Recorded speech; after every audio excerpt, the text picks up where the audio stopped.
ਸਤਿ ਸ਼੍ਰੀ ਅਕਾਲ ਜੀ ਸਾਰਿਆਂ ਨੂੰ। ਮੈਂ ਤੁਹਾਡੀ ਆਪਣੀ ਸਿਮਰਨਜੀਤ ਕੌਰ ਗਿੱਲ ਤੇ ਸਭ ਤੋਂ ਪਹਿਲਾਂ ਤਾਂ ਤੁਸੀਂ ਕੈਪਸ਼ਨ ਪੜ੍ਹ ਹੀ ਲਈ ਹੋਣੀ ਆ ਕਿ ਇੱਕ ਬਹੁਤ ਵੱਡਾ ਸਵਾਲ ਆ। ਅੱਜ ਸ਼ਹੀਦ ਆਜ਼ਮ ਸਰਦਾਰ ਭਗਤ ਸਿੰਘ ਜੀ ਦੀ ਯਾਦ ਦੇ ਵਿੱਚ ਹਰ ਜਗ੍ਹਾ ਦੇ ਉੱਤੇ ਪ੍ਰੋਟੈਸਟ ਵੀ ਹੋ ਰਹੇ ਆ। ਆਪਾਂ ਕੁਛ ਨਾ ਕੁਛ ਕਰ ਰਹੇ ਆ। ਮੈਂ ਵੀ ਪਿਛਲੇ 6 ਸਾਲਾਂ ਤੋਂ ਸ਼ਹੀਦ ਆਜ਼ਮ ਸਰਦਾਰ ਭਗਤ ਸਿੰਘ ਜੀ ਦੇ ਨਾਮ ਦੇ ਉੱਤੇ ਜਿਹੜਾ ਮੋਹਾਲੀ ਦਾ ਏਅਰਪੋਰਟ ਆ ਉਹਦੇ ਰੱਖਣ ਲਈ ਸਟਰਗਲ ਕਰ ਰਹੇ ਆ। ਤੇ ਮੇਰੇ ਬਚਪਨ ਤੋਂ ਹੀ ਆਈਡੀਅਲ ਸ਼ਹੀਦ ਆਜ਼ਮ ਸਰਦਾਰ ਭਗਤ ਸਿੰਘ ਰਹੇ ਨੇ। ਪਰ ਗੱਲ ਮਤਲਬ ਜਿਹੜਾ ਮੈਂ ਕੈਪਸ਼ਨ 'ਚ ਵੀ ਇੱਕ ਸਵਾਲ ਕੀਤਾ ਆ, ਸਵਾਲ ਇਹ ਆ ਕਿ ਅਸੀਂ ਨਾਰਿਆਂ ਦੇ ਵਿੱਚ ਬੋਲਦੇ ਹਾਂ ਸ਼ਹੀਦ ਆਜ਼ਮ ਸਰਦਾਰ ਭਗਤ ਸਿੰਘ ਤੇਰੀ ਸੋਚ ਤੇ ਪਹਿਰਾ ਦੇਵਾਂਗੇ ਠੋਕ ਕੇ। ਕੀ ਅਸੀਂ ਉਹਨਾਂ ਦੀ ਸੋਚ ਦੇ ਉੱਤੇ ਸੱਚੀ ਪਹਿਰਾ ਦਿੰਦੇ ਹਾਂ ਠੋਕ ਕੇ? ਨਹੀਂ, ਕਿਉਂਕਿ ਉਹਨਾਂ ਦੀ ਜਿਹੜੀ ਸੋਚ ਸੀਗੀ ਉਹ ਸੀਗੀ ਕਿ ਜਦੋਂ ਮਨੁੱਖ ਦੇ ਹੱਥੋਂ ਮਨੁੱਖ ਦੀ ਲੁੱਟ ਖਤਮ ਹੋ ਜਾਏਗੀ, ਅਸਲੀ ਆਜ਼ਾਦੀ ਉਦੋਂ ਆਏਗੀ। ਤੇ ਸਾਨੂੰ ਹਜੇ ਤੱਕ ਅਸਲੀ ਆਜ਼ਾਦੀ ਹੀ ਨਹੀਂ ਮਿਲੀ, ਕਿਉਂਕਿ ਸਾਡੀ ਮਨੁੱਖ ਦੇ ਹੱਥੋਂ ਮਨੁੱਖ ਦੀ ਲੁੱਟ ਹਜੇ ਤੱਕ ਖਤਮ ਨਹੀਂ ਹੋਈ। ਚਾਹੇ ਉਹ ਗਰੀਬ ਮਜ਼ਦੂਰਾਂ ਕਿਸਾਨਾਂ ਦੀ ਲੁੱਟ ਦੀ ਗੱਲ ਹੋਵੇ, ਚਾਹੇ ਉਹ ਬੱਚੀਆਂ ਮਾਸੂਮ ਬੱਚੇ ਬੱਚੀਆਂ ਔਰਤਾਂ ਦੀ ਬੇਪੱਤੀ ਦੀ ਗੱਲ ਹੋਵੇ, ਜਾਂ ਫਿਰ ਜਿਹੜੀਆਂ ਔਰਤਾਂ ਕਾਨੂੰਨ ਦੀ ਦੁਰਵਰਤੋਂ ਕਰਦੀਆਂ ਨੇ ਜਾਂ ਉਹਨਾਂ ਦੀ ਗੱਲ ਹੋਵੇ। ਸੋ ਕਦੇ ਵੀ ਜੇ ਆਪਾਂ ਦੇਖੀਏ ਕਿ ਹਲੇ ਤੱਕ ਸਾਨੂੰ ਸਹੀ ਮਾਇਨਿਆਂ ਦੇ ਵਿੱਚ ਆਜ਼ਾਦੀ ਨਹੀਂ ਮਿਲੀ। ਖੈਰ, ਸ਼ਹੀਦ ਆਜ਼ਮ ਤੋਂ ਸਰਦਾਰ ਮਤਲਬ ਸਟਾਰਟ ਕੀਤਾ, ਪਰ ਮੇਰਾ ਅੱਜ ਜਿਹੜਾ ਲਾਈਵ ਆਉਣ ਦਾ ਮਕਸਦ ਹੈਗਾ ਆ ਉਹ ਹੈ ਬਹੁਤ ਚਰਚਿਤ ਅੱਜ ਕੱਲ੍ਹ ਜਿਹੜਾ ਹੋਇਆ ਆ ਕੇਸ ਕਾਤੀਆ ਅਤੇ ਗੁਰਕੀਰਤ ਕੋਟਲੀ ਦਾ ਕੇਸ। ਮੈਨੂੰ ਪਹਿਲਾਂ ਇਹਦੇ ਬਾਰੇ ਨਹੀਂ ਪਤਾ ਸੀਗਾ ਤੇ ਮੈਂ ਉਹਨਾਂ ਬਾਰੇ ਕੇਸ ਬਾਰੇ ਤਾਂ ਕਰਕੇ ਨਹੀਂ ਬੋਲੀ। ਪਰ ਹੁਣ ਜਦੋਂ ਮੈਂ ਉਸ ਕੇਸ ਦੀ ਚੰਗੀ ਤਰ੍ਹਾਂ ਬਹੁਤ ਸਾਰੀ ਸਟੱਡੀ ਕੀਤੀ, ਉਹਦੇ ਟਰਾਇਲਸ ਦੀ ਸਟੱਡੀ ਕੀਤੀ ਕਿ ਅਸਲ ਦੇ ਵਿੱਚ ਹੋਇਆ ਕੀ ਸੀ, ਤਾਂ ਮਤਲਬ ਮਨ ਨੂੰ ਬਹੁਤ ਜ਼ਿਆਦਾ ਧੱਕਾ ਲੱਗਿਆ, ਤਕਲੀਫ ਹੋਈ। ਪਰ ਗੱਲ ਆ ਕਿ ਇਹ ਸੱਚ ਆ ਕਿ ਸਾਡਾ ਜਿਹੜਾ ਭਾਰਤੀ ਨਿਆਂ ਪ੍ਰਣਾਲੀ ਆ ਇਹਦੇ ਵਿੱਚ ਮੈਂ ਅੱਗੇ ਵੀ ਬੋਲਦੀ ਹੁੰਦੀ ਆ, ਜਦੋਂ ਦੋ ਆਮ ਇਨਸਾਨਾਂ ਦੀ ਲੜਾਈ ਹੋਵੇ ਤਾਂ ਸੱਚ ਦੀ ਜਿੱਤ ਹੁੰਦੀ ਆ। ਪਰ ਜਦੋਂ ਬਹੁਤ ਰਸੂਖਦਾਰ ਵੱਡੇ ਘਰਾਣੇ ਲਾ ਲਓ ਜਾਂ ਪਾਵਰ ਵਿੱਚ ਲੋਕ ਅਤੇ ਕਿਸੇ ਆਮ ਇਨਸਾਨ ਦੀ ਲੜਾਈ ਹੋਵੇ ਤਾਂ ਇਨਸਾਫ ਕਦੇ ਵੀ ਨਹੀਂ ਮਿਲਦਾ। ਸੋ ਇਹੀ ਕੁਝ ਹੋਇਆ ਕਾਤੀਆ ਦੇ ਨਾਲ। ਪਰ ਕਹਿੰਦੇ ਆ ਕਿ ਚੀਜ਼ਾਂ ਦੇ ਪਿੱਛੇ ਬਹੁਤ ਸਾਰੀਆਂ ਗੱਲਾਂ ਹੁੰਦੀਆਂ, ਆਪਾਂ ਸਾਰੀਆਂ ਡਿਟੇਲ ਦੇ ਵਿੱਚ ਕਰਾਂਗੇ ਕਿ ਕਿਵੇਂ ਪ੍ਰਮਾਤਮਾ ਨੇ ਨਿਆਂ ਕੀਤਾ। ਸੋ 31 ਅਗਸਤ 1994 ਨੂੰ ਇਹ ਫ੍ਰੈਂਚ ਦੀ 23 ਸਾਲ ਦੀ ਉਸ ਸਮੇਂ 23 ਸਾਲ ਦੀ, ਤੇ ਅੱਜ ਦੇਖ ਲਓ ਕਿੰਨੇ ਸਾਲ ਹੋ ਗਏ ਆ। ਅੱਜ 24 ਸਾਲ ਹੋ ਗਿਆ ਤੇ ਅੱਜ ਉਹ 50 ਸਾਲ ਦੇ ਕਰੀਬ ਦੀ ਉਮਰ ਦੇ ਹੋਣਗੇ ਕਾਤੀਆ ਜੀ। ਤਾਂ 23 ਸਾਲ ਦੀ ਉਮਰ ਦੀ ਉਹ ਕੁੜੀ ਜਿਹੜੀ ਚੰਡੀਗੜ੍ਹ ਦੇ ਇੱਕ ਹੋਟਲ ਦੇ ਵਿੱਚ ਆਪਣੇ ਫਰੈਂਡਸ ਦੇ ਨਾਲ ਬੈਠੀ ਸੀਗੀ। ਉਹਦੇ ਨਾਈਜੀਰੀਅਨ ਕੇਨੀਅਨ 2 ਫਰੈਂਡ ਸੀਗੇ, ਜਿਨ੍ਹਾਂ ਦੇ ਵਿੱਚੋਂ ਇੱਕ ਜੇਮਸ ਸੀਗਾ ਜਿਹੜਾ ਇਸ ਕੇਸ ਦਾ ਮੇਨ ਗਵਾਹ ਵੀ ਸੀਗਾ, ਜੋ ਹੌਸਟਾਈਲ ਹੋ ਗਿਆ ਸੀ ਬਾਅਦ ਦੇ ਵਿੱਚ। ਉਹਦਾ ਬॉयਫ੍ਰੈਂਡ ਸੀਗਾ ਤੇ ਉਹ ਬੈਠੇ ਸੀਗੇ। ਤਾਂ ਉੱਥੇ ਗੁਰਕੀਰਤ ਕੋਟਲੀ ਉਸ ਸਮੇਂ ਸਿਰਫ ਮੁੱਖ ਮੰਤਰੀ ਦਾ ਇੱਕ ਇਹ ਕਹਿ ਲਓ ਕਿ ਇਹ ਆਸ਼ ਪੋਤਾ ਸੀਗਾ।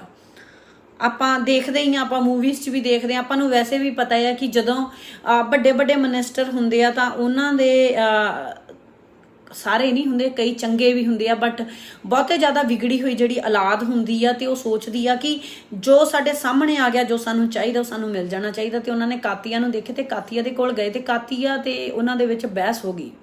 ਸ਼ਾਇਦ ਉਹਨੇ ਕਾਤੀਆ ਨੂੰ ਪ੍ਰਪੋਜ਼ ਕੀਤਾ ਜਾਂ ਕਾਤੀਆ ਨੂੰ ਆਪਣੇ ਨਾਲ ਚੱਲਣ ਲਈ ਕਿਹਾ ਤੇ ਕਾਤੀਆ ਨੇ ਜਵਾਬ ਦਿੱਤਾ। ਤਾਂ ਉਹ ਸ਼ਰਾਬ ਦੇ ਨਾਲ ਰੱਜੇ ਹੋਏ ਸੀਗੇ। ਉਹਨੂੰ ਗੁੱਸਾ ਆ ਗਿਆ ਵੀ ਇਹ ਇੱਕ ਔਰਤ, ਉਹ ਵੀ ਫੋਰਨਰ ਹੋ ਕੇ, ਇਹ ਮੈਨੂੰ ਜਵਾਬ ਕਿਵੇਂ ਦਿੰਦੀ ਆ। ਤੇ ਉਹਨਾਂ ਨੇ ਕਾਤੀਆ ਦਾ ਪਿੱਛਾ ਕਰਨਾ ਸ਼ੁਰੂ ਕੀਤਾ। ਜੇਮਸ ਹੋਟਲ ਸੀਗੇ 22 ਸੈਕਟਰ ਦੇ ਕੋਲੇ ਪੈਂਦਾ, ਸ਼ਾਇਦ 17 ਤੇ 22 ਦੇ ਵਿਚਾਲੇ। ਤਾਂ ਇਹ ਉਸ ਸਮੇਂ ਕਾਤੀਆ ਤੇ ਉਹਦੇ ਜਿਹੜੇ ਫਰੈਂਡਸ ਸੀਗੇ ਉਹ ਇੱਥੇ ਮੋਹਾਲੀ ਦੇ ਵਿੱਚ ਇੱਕ 2 ਰੂਮ ਸੈੱਟ ਸੀਗਾ ਤੇ ਉੱਥੇ ਰਹਿੰਦੇ ਸੀ ਅਪਾਰਟਮੈਂਟ ਦੇ ਵਿੱਚ। ਤੇ ਉਹ ਆਪਣੇ ਅਪਾਰਟਮੈਂਟ ਆ ਗਏ। ਜਦੋਂ ਉਹ ਆਪਣੇ ਅਪਾਰਟਮੈਂਟ ਰਿਕਸ਼ਾ ਲੈ ਕੇ ਆਏ ਤਾਂ ਉਹਨਾਂ ਦੇ ਪਿੱਛੇ ਜਿਪਸੀ ਦੇ ਵਿੱਚ ਆਪਣੇ ਬਾਡੀਗਾਰਡਸ ਤੇ ਆਪਣੇ 6 ਦੋਸਤ, ਮੈਂ ਉਹਨਾਂ ਦੇ ਨਾਮ ਵੀ ਨੋਟ ਕੀਤੇ, ਮੈਂ ਦੁਬਾਰਾ ਨਾਮ ਵੀ ਬੋਲਣਾ ਚਾਹੂੰਗੀ, ਜਿਹੜੇ ਦੋਸਤ ਸੀਗੇ ਗੁਰਕੀਰਤ ਕੋਟਲੀ ਦੇ, ਕਿਉਂਕਿ ਕੇਸ ਸਟੱਡੀ ਕੀਤਾ ਤੇ ਫਿਰ ਉਹਨਾਂ ਦੇ ਨਾਮ ਦੇਖੇ।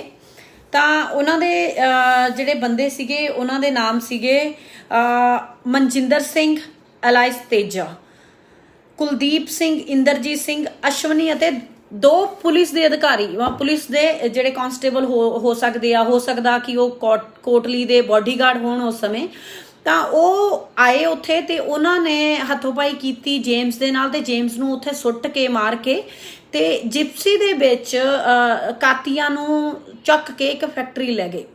ਜੋ ਫੈਕਟਰੀ ਦੇ ਵਿੱਚ ਜਾ ਕੇ ਉਹਨਾਂ ਨੇ ਉਹਦਾ ਸਾਰੇ ਜਾਣਿਆਂ ਨੇ ਬਾਰੋ-ਬਾਰੀ ਰੇਪ ਕੀਤਾ, ਉਹਦਾ ਬਲਾਤਕਾਰ ਕਰਕੇ ਉਸ ਤੋਂ ਬਾਅਦ ਕਾਤੀਆ ਨੂੰ ਇੱਕ ਮੋਟਲ ਦੇ ਵਿੱਚ ਲੈ ਗਏ ਜਿੱਥੋਂ ਕਾਤੀਆ ਭੱਜਣ ਦੇ ਵਿੱਚ ਕਾਮਯਾਬ ਹੋ ਗਈ। ਇਹ ਕੇਸ ਦੀ ਰਿਪੋਰਟ ਆ। ਉਸ ਤੋਂ ਬਾਅਦ ਉਹਨੇ ਪੁਲਿਸ ਦੇ ਕੋਲ ਜਾ ਕੇ ਜਦੋਂ ਕੰਪਲੇਂਟ ਦਿੱਤੀ ਤਾਂ ਹੈਰਾਨੀ ਦੀ ਗੱਲ ਆ ਕਿ ਇੱਕ ਰੇਪ ਹੋਈ ਕੁੜੀ ਨੇ ਜਦੋਂ ਆਪਣੀ FIR ਕਟਾਉਣ ਦੀ ਕੋਸ਼ਿਸ਼ ਕੀਤੀ ਤਾਂ ਉਹਦੀ 1 ਤਰੀਕ ਨੂੰ FIR ਕੱਟੀ ਗਈ, ਪਰ FIR ਅੰਡਰ ਸੈਕਸ਼ਨ 376 ਕੱਟੀ ਜਾਣੀ ਚਾਹੀਦੀ ਸੀਗੀ। ਇੱਕ ਗੈਂਗ ਰੇਪ ਸੀਗਾ ਪਰ FIR ਕੱਟੀ ਗਈ 366, 342, 506, 148 ਤੇ 149 ਦੇ ਤਹਿਤ। ਚਾਹੇ ਇਹ ਵੀ ਨਾਨ ਬੇਲੇਬਲ ਆਫੈਂਸ ਨੇ ਪਰ ਇਹਨਾਂ ਦੇ ਵਿੱਚ ਜਿਹੜੀ ਹੈਗੀ ਆ ਜ਼ਮਾਨਤ ਸੌਖੀ ਮਿਲ ਜਾਂਦੀ ਹੈ, 376 ਚ ਜ਼ਮਾਨਤ ਨਹੀਂ ਮਿਲਦੀ।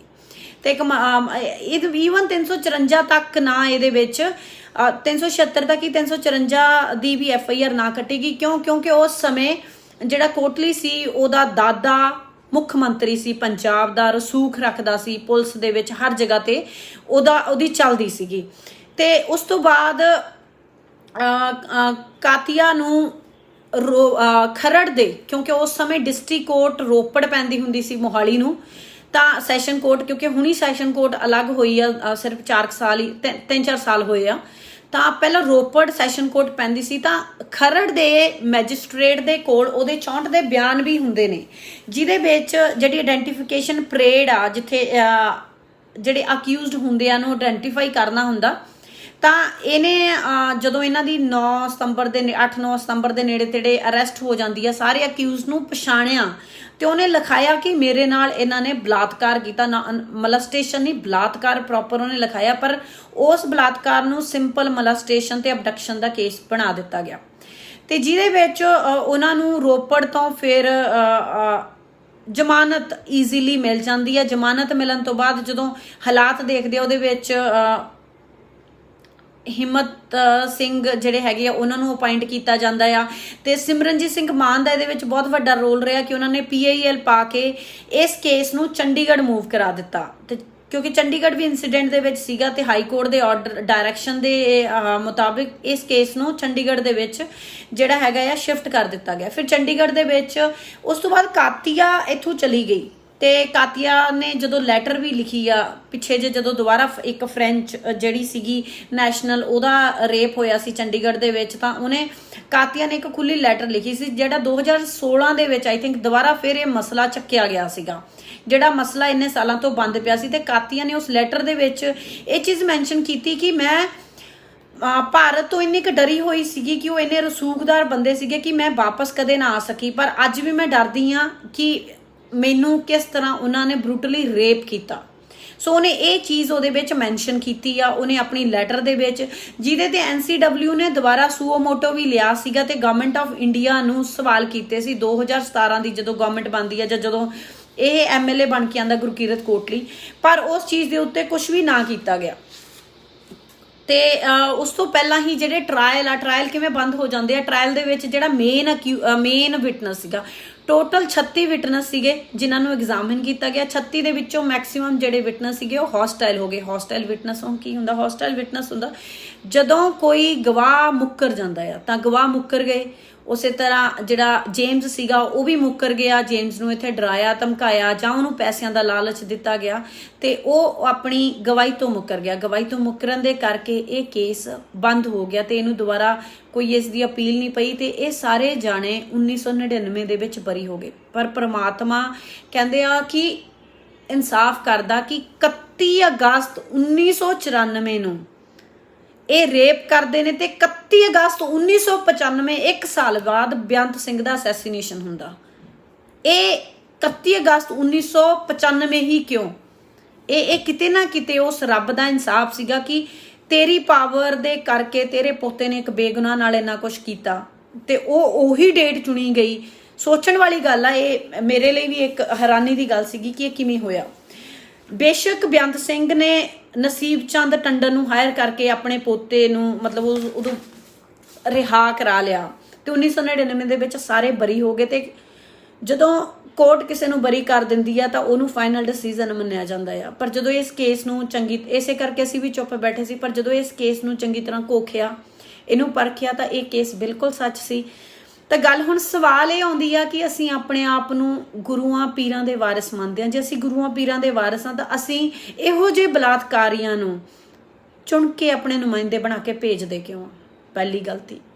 ਦੂਜੀ ਗੱਲ, ਚੁਣ ਕੇ ਉਹ ਨੁਮਾਇੰਦਾ ਬਣ ਕੇ ਆ ਗਿਆ, ਘੱਟੋ ਘੱਟ ਮਿਨਿਸਟਰੀ ਤਾਂ ਇਹ ਚੀਜ਼ ਸੋਚੇ, ਇਹ ਸਰਕਾਰ ਇਹ ਟਿਕਟਾਂ ਦੇਣ ਲੱਗੇ ਇਹ ਚੀਜ਼ ਤਾਂ ਸੋਚੇ ਕਿ ਇੱਕ ਇਨਸਾਨ ਨੇ ਜਿਹਦੇ ਤੇ ਰੇਪ ਦਾ ਪਰਚਾ ਰਿਹਾ, ਬੇਸ਼ੱਕ ਉਹਨੂੰ ਕੋਰਟ ਨੇ ਬਰੀ ਕੀਤਾ ਪਰ ਸੱਚ ਤਾਂ ਸਾਰੇ ਜਾਣਦੇ ਨੇ। ਉਹ ਤਾਂ ਰਾਹੁਲ ਗਾਂਧੀ, ਸੋਨੀਆ, ਕੈਪਟਨ ਅਮਰਿੰਦਰ, ਉਹ ਤਾਂ ਸਾਰੇ ਜਾਣੇ ਸੱਚ ਜਾਣਦੇ ਨੇ।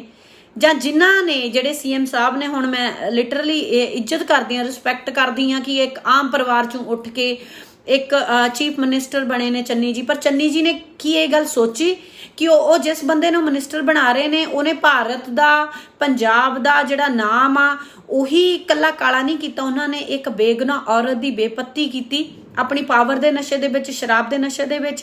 ਕੀ ਉਹਨੂੰ ਕੈਬਨਿਟ ਮਿਨਿਸਟਰ ਬਣਾਉਣਾ ਜਾਇਜ਼ ਆ?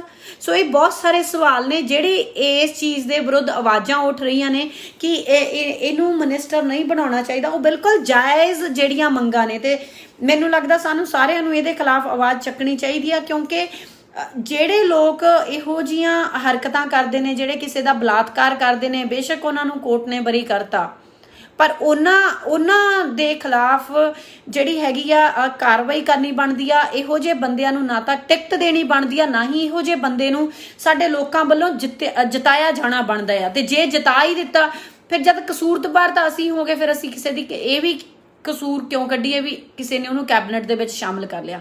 ਤਾਂ ਖੈਰ ਅਨਦਰ ਜਿਹੜੀ ਇਸ ਚੀਜ਼ ਦੇ ਉੱਤੇ ਗੱਲ ਆ ਕਿ ਮੈਂ ਮਨੀਸ਼ਾ ਗੁਲਾਟੀ ਜੀ ਦੀ ਇੱਜ਼ਤ ਕਰਦੀ ਹਾਂ, ਬਹੁਤ ਐਕਟਿਵ ਰੋਲ ਪਲੇ ਕਰਦੇ ਨੇ। ਮੈਂ ਵੀ ਉਹਨਾਂ ਦੇ ਕੋਲ 1-2 ਕੇਸ ਲੈ ਕੇ ਗਈ ਤਾਂ ਉਹਨਾਂ ਨੇ ਬੜੇ ਤਰੀਕੇ ਨਾਲ ਉਹਨਾਂ ਨੂੰ ਸੌਟ ਆਊਟ ਕੀਤਾ। ਬਟ ਗੱਲ ਇਹ ਆ ਕਿ ਇੱਕ ਔਰਤਾਂ ਦੇ ਹੱਕਾਂ ਦੀ ਗੱਲ ਕਰਨ ਵਾਲੀ ਇੱਕ ਪੋਲੀਟੀਕਲ ਪੋਸਟ ਤੇ ਬੈਠੇ ਬਿਰਾਜਮਾਨ ਮਨੀਸ਼ਾ ਗੁਲਾਟੀ ਜੀ ਨੂੰ ਵੀ ਨਹੀਂ ਦੇਖ ਰਿਹਾ ਕਿ ਜਿਸ ਉਤੇ NCW ਨੇ ਸੂਓ ਮੋਟੋ ਲੈ ਲਿਆ ਸੀਗਾ, ਜਿਸ ਚੀਜ਼ ਦੇ ਉੱਤੇ ਗਵਰਨਮੈਂਟ ਤੋਂ ਰਿਪੋਰਟ ਮੰਗੀ ਸੀ NCW ਨੇ, ਮੈਡਮ ਲਲਿਤਾ ਜੀ ਨੇ, ਤਾਂ ਮਨੀਸ਼ਾ ਗੁਲਾਟੀ ਜੀ ਨੇ ਇਸ ਚੀਜ਼ ਦੇ ਉੱਤੇ ਕੁਝ ਕਿਉਂ ਨਹੀਂ ਕੀਤਾ? ਮਨੀਸ਼ਾ ਗੁਲਾਟੀ ਜੀ ਨੇ ਆਵਾਜ਼ ਰੇਜ਼ ਕਿਉਂ ਨਹੀਂ ਕੀਤੀ ਇਸ ਚੀਜ਼ ਦੇ ਵਿਰੁੱਧ ਕਿ ਕੋਟਲੀ ਨੂੰ ਕੈਬਨਿਟ ਮਿਨਿਸਟਰ, ਚਾਹੇ ਕੈਬਨਿਟ ਮਿਨਿਸਟਰ ਸਿਰਫ 2.5 ਮਹੀਨਿਆਂ ਲਈ ਬਣਨਾ ਹੋਵੇ, ਪਰ ਉਹਨੂੰ ਕਿਉਂ ਬਣਾਇਆ ਗਿਆ?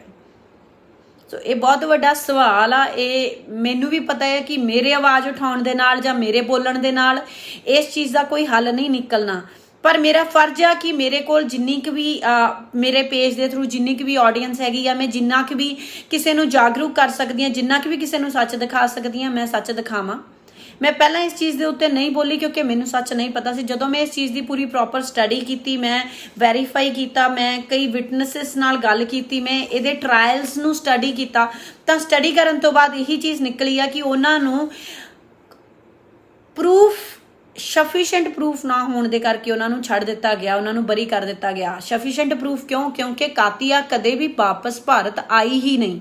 15 ਵਾਰ ਉਹਨੂੰ ਸੰਮਨ ਮਿਲੇ, 26 ਵਾਰ ਅਡਜੌਨ ਕੀਤੀ ਗਈ ਕੋਰਟ ਦੀ ਹੀਅਰਿੰਗ, ਪਰ ਉਹ ਕਦੇ ਵੀ ਵਾਪਸ ਨਹੀਂ ਆਈ। ਸੋ ਇਹਦੇ ਕਰਕੇ ਉਹ ਵਾਪਸ ਕਿਉਂ ਨਹੀਂ ਆਈ? ਤਾਂ ਉਹਨੇ ਖੁੱਲੀ ਲੈਟਰ ਦੇ ਵਿੱਚ ਇਹ ਲਿਖਿਆ ਸੀਗਾ ਕਿ ਮੈਂ ਵਾਪਸ ਨਹੀਂ ਆਈ ਕਿਉਂਕਿ ਮੈਨੂੰ ਡਰ ਸੀਗਾ, ਪਰ ਮੈਂ ਅੱਜ ਵੀ ਭੀਤ ਹਾਂ। ਅੱਜ ਵੀ ਮੈਨੂੰ ਭਾਰਤ ਦੇ ਨਾਂ ਤੋਂ ਤੇ ਭਾਰਤ ਦੇ ਉਹਨਾਂ ਲੋਕਾਂ ਤੋਂ ਡਰ ਲੱਗਦਾ ਹੈ ਜਿਨ੍ਹਾਂ ਨੇ ਮੇਰਾ ਬਲਾਤਕਾਰ ਕੀਤਾ। ਪਰ ਬਲਾਤਕਾਰ ਦੇ ਕੇਸ ਨੂੰ ਸਿੰਪਲ ਅਬਡਕਸ਼ਨ ਦਾ ਕੇਸ ਬਣਾ ਦਿੱਤਾ ਗਿਆ। ਜਿਹਨੂੰ ਜਿਪਸੀ 'ਚ ਸੁੱਟ ਕੇ ਕੁੱਟਮਾਰ ਕੀਤੀ ਗਈ, ਇੰਨੇ ਬੰਦਿਆਂ ਵੱਲੋਂ ਰੇਪ ਕੀਤਾ ਗਿਆ, ਉਹਦਾ ਮੈਡੀਕਲ ਤੱਕ ਨਾ ਹੋਇਆ। ਸੋ ਇਹ ਚੀਜ਼ਾਂ ਬਹੁਤ ਵੱਡਾ ਸਵਾਲੀਆ ਨਿਸ਼ਾਨ ਆ ਕਿ ਉਹਦੇ ਤੇ 376 ਦਾ ਪਰਚਾ ਕਿਉਂ ਨਹੀਂ ਹੋਇਆ। ਸੋ ਬਹੁਤ ਵੱਡੀਆਂ ਗੱਲਾਂ ਨੇ ਤੇ ਫਿਰ ਉਹਦੇ ਵਿੱਚੋਂ ਉਹਦਾ ਬਰੀ ਹੋ ਜਾਣਾ ਤੇ ਉਸ ਤੋਂ ਬਾਅਦ ਇਹੋ ਜਿਹੇ ਮਾੜੇ ਕਿਰਦਾਰ ਦੇ ਬੰਦੇ ਨੂੰ ਕੈਬਨਿਟ ਮਿਨਿਸਟਰ ਬਣਾ ਦੇਣਾ। ਖੈਰ ਇਹ ਚੀਜ਼ਾਂ ਪਹਿਲਾਂ ਵੀ ਉੱਠਦੀਆਂ ਰਹੀਆਂ ਨੇ, ਚਾਹੇ ਗਗਨਜੀਤ ਦਾ ਕੇਸ ਹੋਵੇ, ਚਾਹੇ ਸੁੱਚਾ ਸਿੰਘ ਲੰਗਾਹ ਦਾ ਕੇਸ ਹੋਵੇ। ਇਹਦੇ ਵਿੱਚ ਵੀ ਜਿਹੜੇ ਇਹ ਕੇਸ ਆ ਇਹ ਹੁੰਦਾ ਤਾਂ ਸੱਚ ਹੀ ਆ, ਪਰ ਇਹ ਕਿਤੇ ਨਾ ਕਿਤੇ ਦਬਾ ਦਿੱਤੇ ਜਾਂਦੇ ਨੇ ਕਿਉਂਕਿ ਪਾਵਰ ਪੋਲਿਟਿਕਸ ਬਹੁਤ ਵੱਡੀ ਚੀਜ਼ ਆ। ਪਰ ਗੱਲ ਇਹ ਹੈਗੀ ਆ ਕਿ ਜੇ ਅਸੀਂ ਸ਼ਹੀਦ ਆਜ਼ਮ ਸਰਦਾਰ ਭਗਤ ਸਿੰਘ ਦੇ ਵਾਰਿਸ ਆ, ਜੇ ਅਸੀਂ ਗੁਰੂਆਂ ਪੀਰਾਂ ਦੀ ਧਰਤੀ ਤੇ ਇਸ ਗੁਰੂਆਂ ਪੀਰਾਂ ਦੀ ਧਰਤੀ ਦੇ ਵਾਰਿਸ ਆ, ਤਾਂ ਫਿਰ ਅਸੀਂ ਚੁੱਪ ਕਿਉਂ ਰਹਿੰਦੇ ਆ? ਜਦੋਂ ਸਾਡੇ ਆਮ ਲੋਕਾਂ ਦੀ, ਸਾਡੇ ਵਰਗਿਆਂ ਦੀ ਕਿਸੇ ਦੀ ਆਵਾਜ਼ ਨੂੰ ਦੱਬਣਾ ਹੋਵੇ ਤਾਂ ਅਸੀਂ ਖੜੇ ਹੋ ਜਾਂਦੇ ਹਾਂ, ਪਰ ਜਦੋਂ ਅਸੀਂ ਵਾਕਈ ਸੱਚ ਲਈ ਲੜਨਾ ਹੁੰਦਾ ਆ ਤਾਂ ਫਿਰ ਅਸੀਂ ਸਿਰਫ ਸੋਸ਼ਲ ਮੀਡੀਆ ਦੇ ਉੱਤੇ ਹੀ ਫਾਈਟ ਕਿਉਂ ਕਰਦੇ ਹਾਂ। ਸੋ ਆਈ ਹੈਵ ਡਿਸਾਈਡਡ ਕਿ ਮੈਂ ਆਪਣੀ NGO ਦੇ ਵੱਲੋਂ ਮਨੀਸ਼ਾ ਗੁਲਾਟੀ ਨੂੰ ਤੇ ਚੀਫ ਮਿਨਿਸਟਰ ਨੂੰ ਮੈਂ ਲੈਟਰ ਲਿਖਾਂਗੀ ਕਿ ਕੋਟਲੀ ਦੇ ਬੇਸ਼ੱਕ ਕੇਸ ਬੰਦ ਹੋ ਗਿਆ, ਬੇਸ਼ੱਕ ਕੋਰਟ ਨੇ ਉਹਨੂੰ ਬਰੀ ਕਰ ਦਿੱਤਾ, ਪਰ ਬਰੀ ਕਰਨ ਦੇ ਰੀਜ਼ਨ ਸੀਗੇ।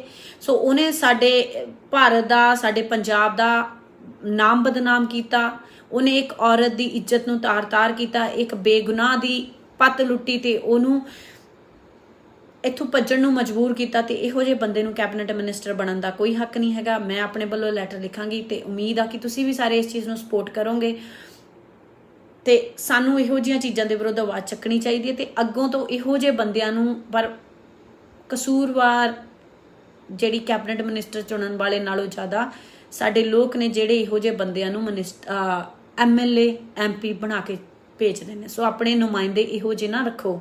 ਜੇ ਅਸੀਂ ਵਾਕਈ ਸ਼ਹੀਦਾਂ ਦੀ ਸੋਚ ਤੇ ਪਹਿਰਾ ਦੇਣ ਵਾਲੇ ਆ ਤਾਂ ਸਾਡੇ ਜਿਹੜੇ ਨੁਮਾਇੰਦੇ ਆ ਉਹ ਚੱਜ ਦੇ ਹੋਣੇ ਚਾਹੀਦੇ ਆ। ਧੰਨਵਾਦ।